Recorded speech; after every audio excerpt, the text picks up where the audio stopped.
because of all the rumors and hubbub of the C8 Corvette coming out, the C7s are getting extremely... I love it.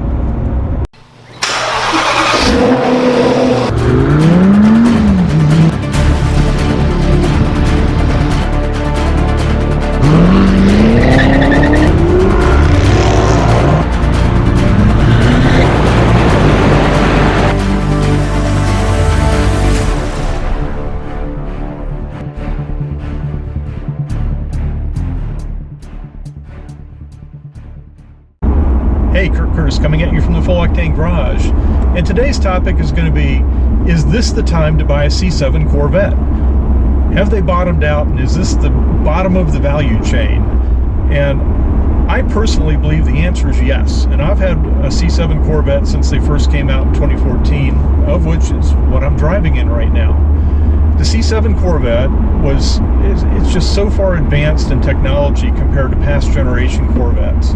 It handles so much better, it gets much better traction, performance numbers 0 to 60 in 3.7 seconds with a 460 horsepower V8. You know, this car is a 3LT, fairly well loaded out Z51 package, and when we got it, the sticker on it was nearing 71,000, I think. I'll have to look at the sticker and confirm that. Now with discounts and stuff, we probably paid about 63,000 for it in 2014, mid 2014. That's when they first came out. We were lucky to get a discount on it, actually. Now, if you look at this car on Auto Trader or Car Gurus, you can find a C7 Corvette out there for probably low to mid 30s. Low to mid $30,000 range, and that has got to be the best value out there on the market right now for the quality of the car. The car is just a phenomenally well designed. It handles incredible.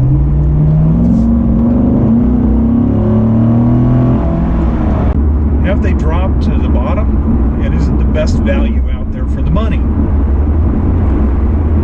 And I'm here to tell you, I believe that it has bottomed out, and I do believe that it is one of the best deals for the money out there. And I say that because the C7 Corvettes are right now in kind of a spiral downward from a value standpoint. That power. They are kind of at a spiral down point because of the anticipation of the C8 Corvette. The C8 Corvette was anticipated to be out in 2019, so a lot of speculation because the Corvette plant has been closed to tourists until March of next year, and we believe that that's because they've been retooling for the C8 Corvette. At least that's the speculation out there. The normal C7, they have the Z06 and the ZR1. Actually, I almost have 4 if you count the Grand Sport. So from that perspective, we're kind of hoping that they do start with 3 different levels of car in the C8 mid-engine. Would I be a buyer for a C8 mid-engine at $100,000? From what I've seen, I probably would be. But on the other hand, would I get rid of my C7? Yeah, I don't know. The C7 is such a great driving car. It puts a smile on your face every time you drive it. And when you drive it around, we have the 2014 vehicle we have is very similar in color combination to what the 2014 C7 launch car was. It's red and black, torch red, black wheels, black top, and when we drive it around, you know, at first glance, a lot of people mistake it for an exotic car. They mistake it for a Ferrari 599, and you know, I'll take that all day long. I absolutely love the 599, by the way. I just don't love the sticker on the 599. That price tag is just way beyond. And you know, it's not even the price tag of the car, it's the cost of ownership. Now, I've had this car since 2014. I've put 15,000 miles on it, and you know, I've done 2 oil changes, I believe. I have done taken it in for warranty work. The fuel gauge quit working, the fuel sender unit quit working, so they had to drop the fuel tank and put a new fuel sender in it. I have taken it in because the backup camera is wigging out on the screen. They did a firmware upgrade claiming that's going to fix it.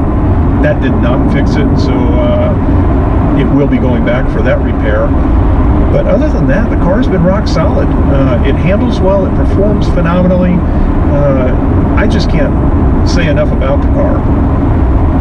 We have taken trips in it. We've taken a trip, probably an 800-mile trip one way, round trip 1,600 miles. The car got, gosh, I'm trying to remember, we got close to 30 miles to the gallon, about 29 miles to the gallon on the highway.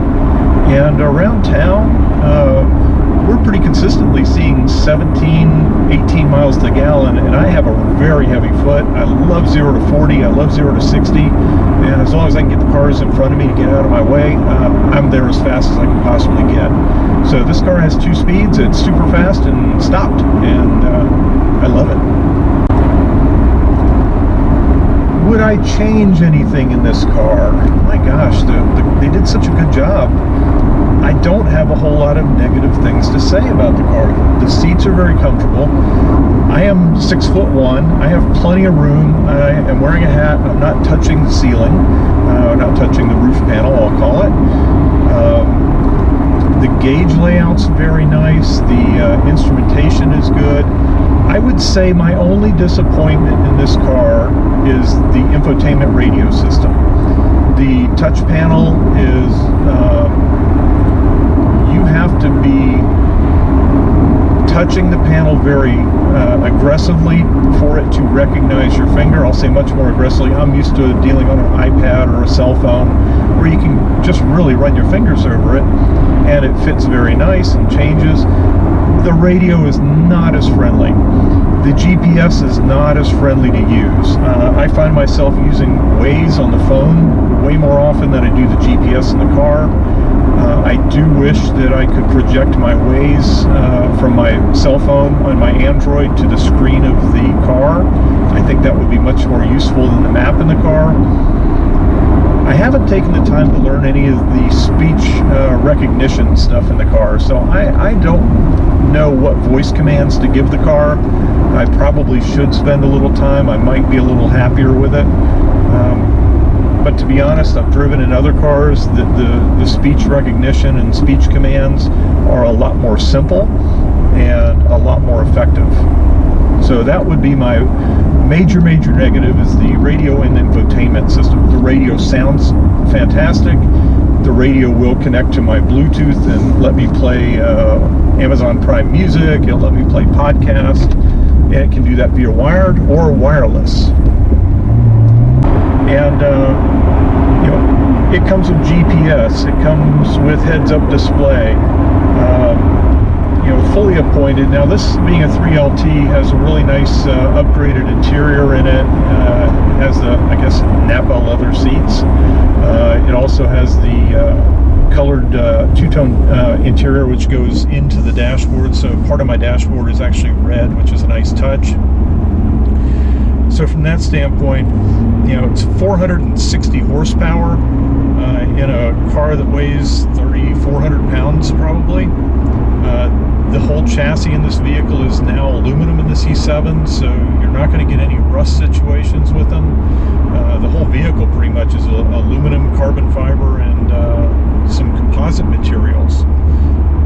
It does have a removable top, so it's just almost like having a convertible, though I will say it's not as comfortable driving it with the top off at high speeds. You do get a little bit of wind buffeting going on, so I prefer just to keep the top in.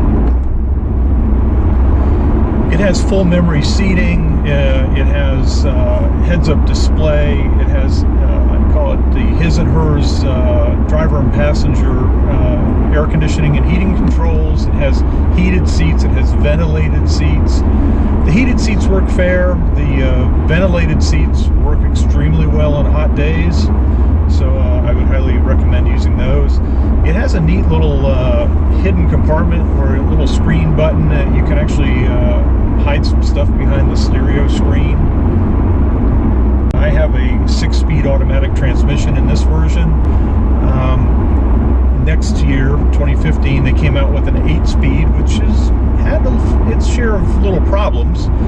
So in my mind, if I was going to go buy a value-based performance car, I would get a 2014 Corvette with the 6-speed automatic or the 7-speed manual. 7-speed manual's been rock solid.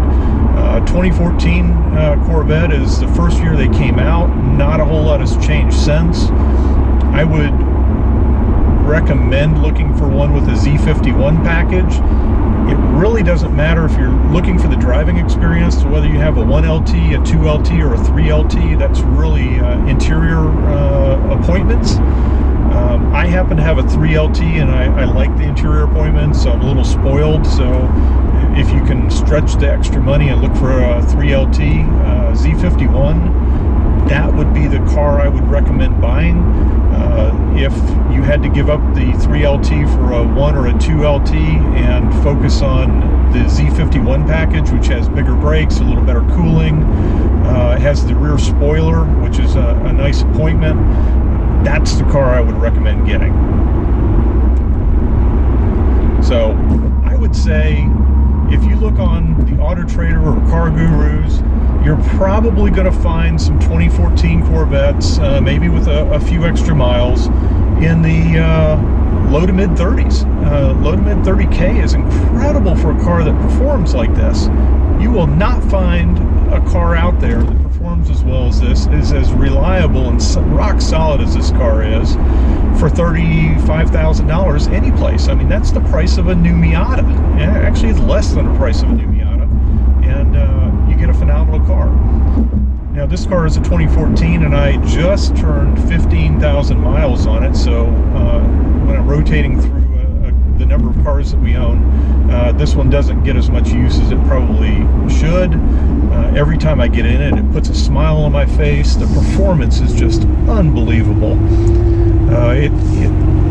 If a passenger rides with you, they are constantly having to put their head back on the seat, because this will just throw your head back, and it is performance like no other, except for the Tesla that, oops, hang on.